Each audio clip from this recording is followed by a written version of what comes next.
បាទសួស្តីបងប្អូនទាំងអស់គ្នាស្វាគមន៍ជាថ្មីមកកាន់ Channel សមាគម YouTube កម្ពុជាក្នុងវីដេអូនេះខ្ញុំសូមបង្ហាញពាក់ព័ន្ធនឹងការរៀបចំ Channel ផ្ទៃខាងក្នុងដែលគេហៅថា Standard YouTube បាទដែលខ្ញុំណែនាំបងប្អូនក្នុងការរៀបចំកន្លែង setting តែម្ដងបាទនេះជាចំណុចសំខាន់នៅក្នុងការធ្វើ Channel YouTube បាទអរគុណច្រើនអញ្ចឹងដើម្បីរៀបចំវាបានលុះត្រាតែយើងចូលទៅកាន់ផ្នែកខាងក្នុងនៃ YouTube Studio Data អញ្ចឹងបងប្អូនសូមប្រើប្រាស់ជាមួយកម្មវិធីជ្រោមដើម្បីគ្រប់គ្រងនៅពេលដែលបងប្អូនចុចជ្រោមហើយបងប្អូនសូមវាយពាក្យថា youtube.com បាទបន្តទៀតបងប្អូនសូមកលេចមើលខាងលើនេះបងប្អូនសូមកុំភ្លេចណាជ្រើសរើសកន្លែង3គ្រាប់ហ្នឹងបាទជ្រើសរើសពាក្យថា desktop site បាទសូមជ្រើសរើសពាក្យថា desktop site ដែលមានរូបដូចកុំព្យូទ័រតែម្ដងបាទបន្តទៀតបងប្អូនទាំងគ្នានឹងចូលមកកាន់ studio របស់ YouTube ប៉ុន្តែមិនទាន់គ្រប់ជ្រុងជ្រោយទេបាទយើងទៅបន្តទៀតជាមួយនឹងចុចលើ icon នេះតែម្ដងបាទចុចលើ icon ហើយបងប្អូនសូមចុចពាក្យថា your channel បាទសូមចុចពាក្យថា your channel នេះខ្ញុំរៀនសម្រាប់បងប្អូនគ្នាដែលប្រើប្រាស់ទូរស័ព្ទដៃបាទបន្តមកទៀតបងប្អូនសូមចុច customize បាទសូមចុច customize channel បាទអញ្ចឹងវានឹងនាំបងប្អូនចូលមកកាន់ Studio Beta របស់ YouTube ផ្ទៃខាងក្នុងដែលប្រើប្រាស់ជាមួយនឹងទូរស័ព្ទដៃបាទទូរស័ព្ទដៃវារៀងក្លុកក្លៀតបន្តិចបាទវាខុសពីកុំព្យូទ័រណាអូខេត្រូវមកតង់ពីរតង់ណាអូខេតោះឥឡូវនេះគឺកន្លែងនេះខ្ញុំអត់ទាន់បង្ហាញទេពាក់ព័ន្ធនឹង Channel Section អញ្ចឹងខ្ញុំបង្ហាញផ្ទៃខាងក្នុងតែម្ដងដើម្បីរៀបចំ Standard របស់ YouTube បាទដែលគេហៅថា Setting បាទខ្ញុំបញ្យល់ផ្ទៃខាងក្នុងនោះតែម្ដងបាទចំពោះចំណុច General នេះគឺយើងអត់ប៉ះពាល់ទេវាជា currency ដែលជាប្រាក់ដុល្លារដែលយើងទទួលបានពី YouTube បាទអត់ប៉ះពាល់ទេកន្លែងហ្នឹងយើងមិនបាច់ដូរcurrency ទេតមកទៀតបងប្អូនចូលមកកាន់ channel នេះបាទអញ្ចឹងចំណុច channel នេះបងប្អូនបានរៀនហើយពាក់ព័ន្ធនឹងប្រទេសបានដូរហើយចំពោះ channel keyword បាទខ្ញុំបញ្យល់កន្លែង channel keyword channel keyword នេះគឺសំដៅទៅលើ channel យើងទាំងមូលក្តោបអត្ថន័យ channel ទាំងមូលឧទាហរណ៍ថា channel បងប្អូននេះនិយាយអំពីការចម្អិនអាហារអញ្ចឹងយើងដាក់មក how to cook how to make food អាហ្នឹងគឺជា channel keyword ហើយមួយទៀតពាក់ព័ន្ធនឹងឈ្មោះ channel យើងដាក់ឈ្មោះ channel យើងចូលអូខេបាទឧទាហរណ៍ថា eating បាទអូខេ ASMR អូខេអញ្ចឹងចុះណាបងប្អូនបាទចុច go មកបាទកន្លែងហ្នឹងគឺយើងផ្ដោតទៅលើឈ្មោះ channel ហើយនឹង channel យើងតើនិយាយពីអ្វីបងប្អូនគ្នាត្រូវដាក់ក្តោបអត្ថន័យរួមហើយក៏មិនឲ្យដាក់ច្រើនពេកដែរដាក់ល្មមបានហើយបើជា5 6ពាក្យអីបានហើយបាទមានថា5 6 clear ណាដែលយើងអាចនិយាយថា channel យើងធ្វើពីអីឧទាហរណ៍ថាខ្ញុំបរៀន how to make money online how to make money on YouTube how to make អញ្ចឹងណាបងប្អូនបាទហើយមួយទៀតពាក់ព័ន្ធនឹង traveling បាទយើងដាក់មិនទៅបាទ trip traveling tour អញ្ចឹងមកអូខេបើវាត្រូវជាមួយនឹងវីដេអូយើងខាងក្នុងនិយាយរួមទៅ keyword នេះគឺផ្ដោតទៅលើ channel ទាំងមូលតែម្ដងក្តោបអត្ថន័យរួមបាទបន្តទៀតមកសូមចូលមកកាន់ setting ខាងនេះបាទ advanced setting បាទបន្ទាប់ពីបងប្អូនចូលមកកាន់ advanced setting បងប្អូនត្រូវកំណត់ជាមួយនឹង audience ហ្នឹងគឺអ្នកដែលទស្សនាអញ្ចឹងគឺយើងត្រូវតែកំណត់ not made for kids បាទជាទូទៅបងប្អូនដែលប្រើប្រាស់ YouTube ឥឡូវគឺមិនប្រើសម្រាប់ក្មេងទេត្រូវទេបាទបើសិនជាវាឲ្យ review មានថាយើងផុសឲ្យ review ច្រើននាំតែហត់ទេបាទសូម select តែម្ដងហើយបើសិនជា channel បងប្អូនទាំងអស់គ្នាធ្វើដើម្បីក្មេងសូមចុចខាងលើ yes made for kids ប៉ុន្តែបើសិនជាយើងមិនធ្វើសម្រាប់ក្មេងទេគឺ not made for kids សួរថាធ្វើម៉េចបានយើងដឹងថា channel យើងធ្វើសម្រាប់ក្មេងបាទឲ្យតែវីដេអូយើងធ្វើដើម្បីតាក់ទាញក្មេងដូចជាបៃលុកបៃឡអូខេ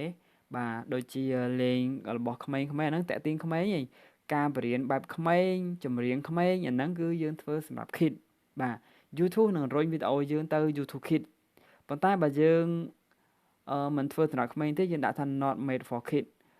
បងប្អូនខ្លះក៏សួរថាចុះបើវីដេអូខ្ញុំមានក្មេងចូលរួមដែរធ្វើម៉េចទៅបាទមិនជាបញ្ហាទេសូមដាក់ not made for kid មកព្រោះក្មេង មែនប៉ុន្តែវាមិនមែនថាពីវីដេអូដើមដល់ចប់ឲ្យក្មេងលេងទេយើងអ្នកលេងអញ្ចឹងណាបាទហើយក៏មិនផ្ដោតទៅលើក្មេង 100% ដែរប៉ុន្តែបើសិនជា channel វីដេអូយើងមានក្មេងច្រើនក្នុងវីដេអូយើងគឺវីដេអូហ្នឹងក្មេងតែម្ដងយើង set made for kid បាទហើយចំណុចត្រង់នេះនៅពេលដែលយើងដាក់អញ្ចឹងហើយយើងចង់កែវាក៏បានដែរអត់បញ្ហាទេប៉ុន្តែកន្លែងនេះគ្រាន់តែយើង set channel ទាំងមូលគេហៅថា channel level បាទ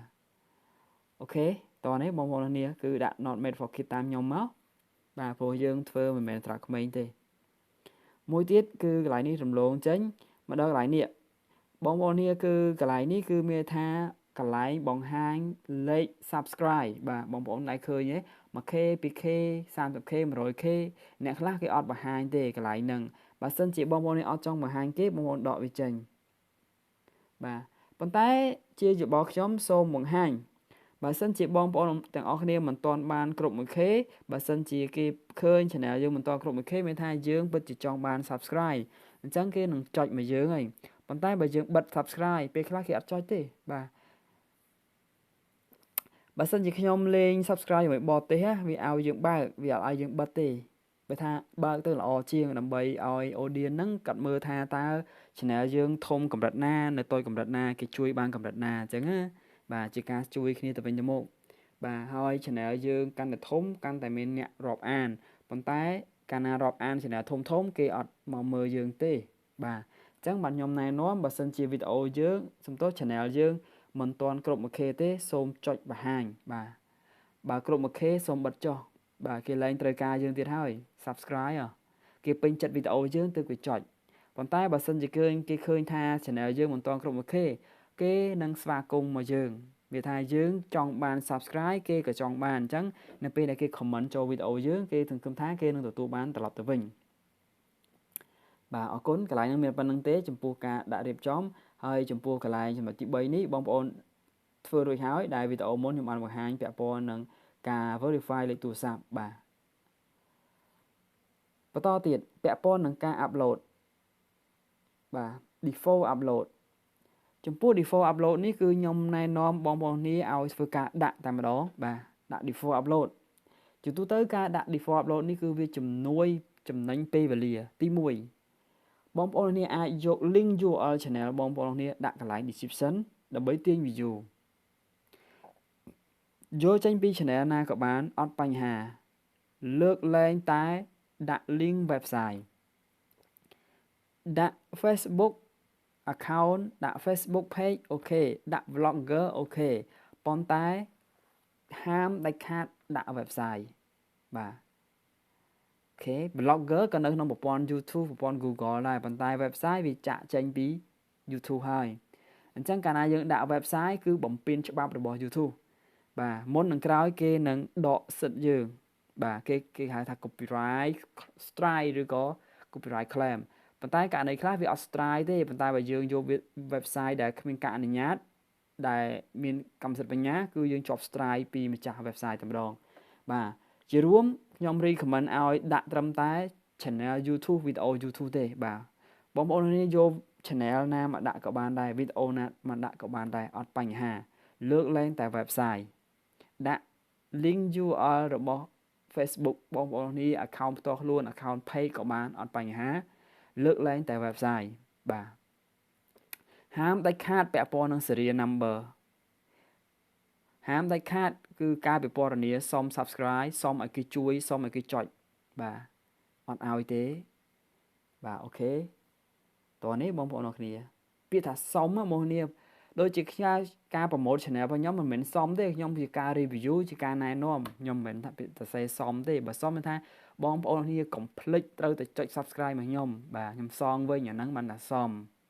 បាទអូខេអញ្ចឹងគឺជាការរៀបរាប់ content យើងឲ្យវាស័ក្តិសមទើបមិនមានបញ្ហាដល់ channel ដែលអ្នកប្រម៉ូទហើយអ្នកដែលទទួលការប្រម៉ូទបាទអូខេតោះនេះបងប្អូននេះកន្លែងហ្នឹងគឺយើងទៅ say welcome channel យើងហើយយើងដាក់ description ពាក់ព័ន្ធនឹងវីដេអូយើងដើម្បីឲ្យវា rank SEO អ្វីទៅ SEO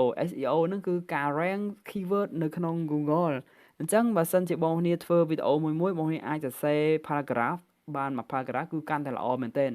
រៀបរាប់ពីវីដេអូរបស់យើងចង់សរសេរខ្មែរក៏បានសរសេរអង់គ្លេសក៏បានដែរសូមសរសេរភាសាអង់គ្លេសល្អជាងដែលបច្ចុប្បន្នណាបងនេះដើម្បីឲ្យវារាំងរុញទៅក្រៅប្រទេសទី1បរទេសអត់ចេះខ្មែរទេលុះត្រាតែបងប្អូនខ្មែរនៅក្រៅប្រទេសទើបអាចចេះខ្មែរប៉ុន្តែបើសិនជាយើងលេងជាមួយបរទេសចំគឺអត់ចេះខ្មែរទេអញ្ចឹងបងប្អូនអ្នកអាចប្រើប្រាស់អក្សរខ្មែរទៅបកប្រែជាមួយនឹង Google ហើយផាសចូលមកវិញបាទអូខេហើយបងប្អូនអាចសរសេរបានមួយ paragraph ហើយដាក់ link ដាក់ URL យើងវីដេអូផ្សេងក្នុងនោះមកហើយឬក៏បើបងប្អូនមាន traffic មាន channel traffic បងប្អូនអាចយក channel original ហ្នឹងផាសវាចូលកន្លែង description ហ្នឹងបាទអូខេអត់ប៉ះពាល់ទេនិយាយទៅអត់ប៉ះពាល់ទេឲ្យតែវីដេអូ YouTube ដូចគ្នាក្នុង YouTube កុំឲ្យគេចាក់ចេញពី YouTube ដូចជាដាក់ website គឺខុសបំពេញតែម្ដងបាទ 100% គឺបំពេញច្បាប់បាទបន្តទៅទៀតកន្លែងនេះគឺ visibility នេះគឺខ្ញុំណែនាំបងប្អូនឲ្យដាក់ពាក់ព័ន្ធនឹង public ចុះបាទហើយវិលមកកាន់កន្លែង tag នេះបាទបងប្អូនមុនគឺបានឃើញហើយពាក់ព័ន្ធនឹង channel keyword គឺផ្ដោតទៅលើ channel ទាំងមូលប៉ុន្តែ keyword នេះគឺជាការដាក់ពាក្យពេចន៍នៅលើវីដេអូឬក៏ដាក់ពាក្យចំណងជើងឬក៏ពាក្យដែលគេឧស្សាហ៍ search ប៉ុន្តែមិនឲ្យខុសពីវីដេអូទេកាលណាបងប្អូនចង់ដាក់ keyword ល្បីចង់ដាក់ keyword ឲ្យវារាំងប៉ុន្តែវាខុសពីវីដេអូពេលដែលបងប្អូនគ្រប់គោលការណ៍ស្នើសុំគឺគេមិនអនុញ្ញាតឲ្យបើកការរកលុយទេវាឲ្យយើងត្រួតពិនិត្យ description ត្រួតពិនិត្យ tag ឡើងវិញព្រោះយើងបំពេញរបស់គេបាទបំពេញមានថាម៉េចយើងដាក់ច្រើនហួសកម្រិតបាទអាវីដេអូអត់មានផងបើជាដាក់អញ្ចឹងវាខុសគោលការណ៍គេទាំងស្រុងអញ្ចឹង tag នេះគឺយើងអាចសរសេរឧទាហរណ៍ថាASMR កន្លែងហ្នឹងគេហៅថា default បាទ default នោះមានថាយើងអាចសរសេរទុកបានជារួមទៅគឺពាក្យពេចន៍ដែលបងប្អូននេះឧស្សាហ៍ប្រើនៅក្នុង channel យើងឧស្សាហ៍ប្រើតែម្ដងអញ្ចឹងយើងអាចសរសេរទុកឲ្យហើយបាទសរសេរទុកយើងមិនចាំបាច់សរសេរផុសមួយសរសេរមួយផុសមួយសរសេរមួយទេយើងអាចសរសេរទុកបាទព្រោះពាក្យនៅក្នុងនេះយើងអាចប្រើរហូតដល់500ពាក្យឯណោះបាទច្រើនមែនទែន500ពាក្យ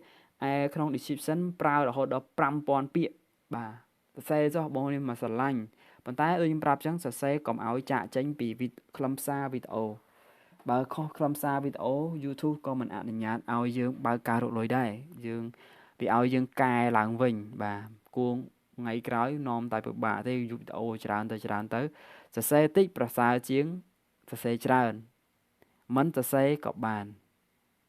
បាទ approve ដូចគ្នាណាបងប្អូននេះប៉ុន្តែគ្រាន់តែយើងមិនសូវរែងទេបាទអូខេតោះនេះឥឡូវយល់ទេបងប្អូននេះកន្លែងហ្នឹងហើយដែលបងប្អូនត្រូវតែដាក់ដើម្បីជំនួយក្នុងការសរសេរបងប្អូននេះបើសិនជាយើងអត់បានដាក់កន្លែង default upload ទេផុសម្ដងសរសេរម្ដងផុសម្ដងសរសេរម្ដងឡើងហត់បាទអញ្ចឹងបងប្អូននេះមាន link មានអី welcome អញ្ចឹងមកបាទ welcome ហើយមាន link URL channel វីដេអូយើងផុសដាក់ចូលមកវានឹងចេញ default upload រាល់វីដេអូដែលយើងផុសវាចេញ automatic តែម្ដងបាទតោះនេះបងប្អូននេះយល់អត្ថន័យហ្នឹងឯងបាទអញ្ចឹងបងប្អូនអាចសរសេរមកព្រោះខ្ញុំគ្រាន់តែបញ្យល់ទេអត់បានដាក់ឯងព្រោះត្រូវការ copy paste នឹងបើតែយូរទៀតហើយបាទតោះនេះបងប្អូននេះបាទជែកកន្លែងនេះគឺមិនឲ្យដាក់ website ទេហើយក៏មិនឲ្យដាក់ serial number ដែរបាទអរគុណងាកមកកាន់កន្លែង advanced setting បាទ advanced setting នេះបងប្អូនតែងតែឆ្ងល់ហើយ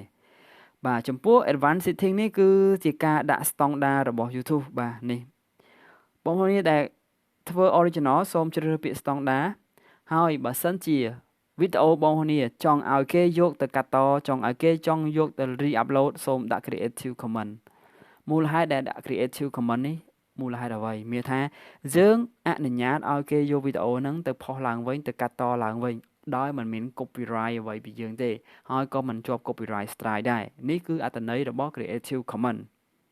ហើយបងប្អូននេះទៅយកវីដេអូគេ creative comment មកកាត់តយកមកច្នៃយកភ្លេងមកគេមកធ្វើក៏មិនមានផលប៉ះពាល់ដល់ channel បងប្អូនអស់នេះដែរហើយបើសិនជាបងប្អូនដាក់ standard YouTube នេះមានថាបើសិនជាមាននរណាម្នាក់យកវីដេអូបងប្អូនអស់នេះបងប្អូនមានសិទ្ធិក្នុងការ complain copyright ឬក៏ copyright strike ទៅកាន់ម្ចាស់ដែលលួចវីដេអូយើងបាទងាកបន្តទៀតជាមួយ category បាទ category នេះបងប្អូនតែងតែឆ្ងល់ទាំងអស់គ្នាតែម្ដងបងប្អូនគ្នាខ្ញុំឧទាហរណ៍ឲ្យងាយយល់មែនតើគឺដែលធ្លាប់មើល website មានព័ត៌មានកីឡាព័ត៌មានជាតិព័ត៌មានសន្តិសុខព័ត៌មានកីឡាព័ត៌មាន កសិកម្មបាទកន្លែងហ្នឹងហើយដែលគេហៅថា category អញ្ចឹងបើសិនជាបងប្អូនធ្វើតែមួយ content បើសិនជាលក្ខណៈសបាយក៏ប្លែកបាទ economy ឬក៏ entertainment ឬក៏ music ចម្រៀងគឺដាក់តែមួយប៉ុន្តែបើសិនជាវីដេអូបងប្អូនធ្វើក្នុង channel ហ្នឹងបែបចម្រុះបាទចម្រុះរកលុយបានណាបងប្អូនសំខាន់គឺ original video មិនមែនចម្រុះហ្នឹងអត់រកលុយអត់បានទេអត់ទេឲ្យតែ original video គឺអនុញ្ញាតឲ្យរកលុយដូចគ្នាហើយអ្នកដែល original អ្នកដែលធ្វើចម្រុះសូមបដូរទៅតាមទម្រង់នៃវីដេអូបើសិនផុសភ្លេងសូមបដូរវីដេអូនឹងទៅភ្លេងបើសិនជាដំណើរកម្សាន្តដក traveling បើសិនជាកីឡាដាក់ sport បើសិនជាលេង game ដាក់ game បើសិនជាពាក់ព័ន្ធនឹង apply entertainment ឬ comedy បាទបើសិនជាពាក់ព័ន្ធនឹងចម្អិនអាហារដាក់ how to and cook and style បើសិនជាពាក់ព័ន្ធនឹងការបរៀន education បើសិនជាពាក់ព័ន្ធនឹងការ review ពាក់ព័ន្ធនឹង technology សូមដាក់ technology បើសិនជាធ្វើព័ត៌មានសូមដាក់ new and politics បាទអញ្ចឹងមានថាយើងបដូរទៅតាមទម្រង់នៃវីដេអូរបស់យើងបាទប៉ុន្តែបើសិនជាបងប្អូនធ្វើតែមួយ content អញ្ចឹងជ្រើសរើសតែម្ដងបាទជ្រើសរើស entertainment សម្រាប់តែមួយ content បាទជ្រើសរើស music សម្រាប់តែ music short ជ្រើសរើសពាក់ព័ន្ធនឹងការបរៀនជ្រើសរើសពាក់ព័ន្ធនឹងការចម្អិនអាហារបាទជ្រើសរើសពាក់ព័ន្ធនឹងការលេង game ជ្រើសរើសពាក់ព័ន្ធនឹង tour ពាក់ព័ន្ធនឹងកីឡាពាក់ព័ន្ធនឹងសត្វពាក់ព័ន្ធនឹងព័ត៌មានបាទនិយាយទៅគឺយើងជ្រើសរើសទៅតាមប្រភេទនៃវីដេអូដែលយើងធ្វើនៅក្នុង channel ទាំងមូលបាទហើយបើសិនជាយើងចង់បដូរទៀតក៏បដូរនៅពេលដែលយើងផុសវីដេអូមួយគឺយើងអាចបដូរបានកន្លែងនេះគ្រាន់តែយើង set វាជា default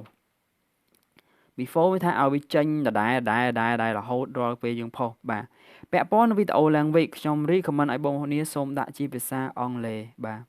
សូមជ្រើសរើសភាសាអង់គ្លេសទោះបីជាបងប្អូននិយាយជាភាសាខ្មែរក៏ត្រូវតែដាក់ភាសាអង់គ្លេសដែរបាទ United States ចំពោះចំណងជើង description ក៏ត្រូវដាក់ភាសាអង់គ្លេសដែរបាទខ្ញុំណែនាំឲ្យបងប្អូនដាក់ភាសាអង់គ្លេសណាអូខេបាទអង់គ្លេសអានេះក៏អង់គ្លេសបាទហើយចំពោះ caption នេះមិនបាច់ជ្រើសរើសវាទេដាក់ណានហ្នឹងទៅហើយចំពោះ comment គឺយើងជ្រើសរើសកន្លែងហ្នឹងតែម្ដង whole review មានថា comment មិនល្អយើងត្រួតពិនិត្យសិនបាទនេះជាការរៀបចំ channel setting បាទហើយពាក់ព័ន្ធ permission គឺខ្ញុំនឹងបញ្យល់ពេលក្រោយប៉ុន្តែសំខាន់ជាងគេគឺមានតែប៉ុណ្្នឹងទេដែលការរៀបចំ channel តាំងពីយើងបង្កើត email បង្កើត channel YouTube ផុសវីដេអូឥឡូវនេះយើងចាប់ផ្ដើមរៀបចំ channel ដើម្បីឲ្យត្រូវស្តង់ដាររបស់ YouTube ដើម្បីអនុញ្ញាតឲ្យរកលុយបាទហើយការដូរប្រទេសដូរអីតាក់ពងកន្លែងផ្សេងគឺយើងបានរៀបចំអស់ហើយសំខាន់ផ្ដោតទៅលើការបញ្យល់ហើយនេះគឺខ្ញុំចង់បញ្យល់ឲ្យបងប្អូនពាក់ព័ន្ធនឹង default upload ដើម្បីដាក់ចំណងជើងដាក់អីតែចំណងជើងមិនដាក់ឯងបងប្អូនណាកុំដាក់ចំណងជើងដាក់ description ដាក់ tag អីបានបាទចំណងជើងបើសិនជាបងប្អូនសរសេរវីដេអូយើងទៅពេលផុសមកចំណងជើងត្រូវបានបាត់តែម្ដងណាប៉ុន្តែខ្ញុំអនុញ្ញាតបញ្យល់ក៏ដូចជាណែនាំឲ្យបងប្អូនប្រើជាមួយនឹង description បាទសរសេរច្រើនហើយដាក់មានថា link URL channel យើងឲ្យចូលមកបងប្អូនណាកុំខ្លាចកន្លែងហ្នឹងដាក់បានទោះបីជាបងប្អូនអរគ្នាយក channel ណាមកដាក់ក៏បានដែរសំខាន់គឺជាវីដេអូ YouTube ហើយ tag ត្រូវដាក់ឲ្យហើយចឹងទៅបាទជំនួយក្នុងការសរសេរដល់បងប្អូនអរគ្នាបាទអរគុណហើយចំពោះវីដេអូក្រោយៗទៀតខ្ញុំបញ្យល់បន្តពាក់ព័ន្ធនឹង permission និង community បាទគណៈពេលនេះសូមអរគុណ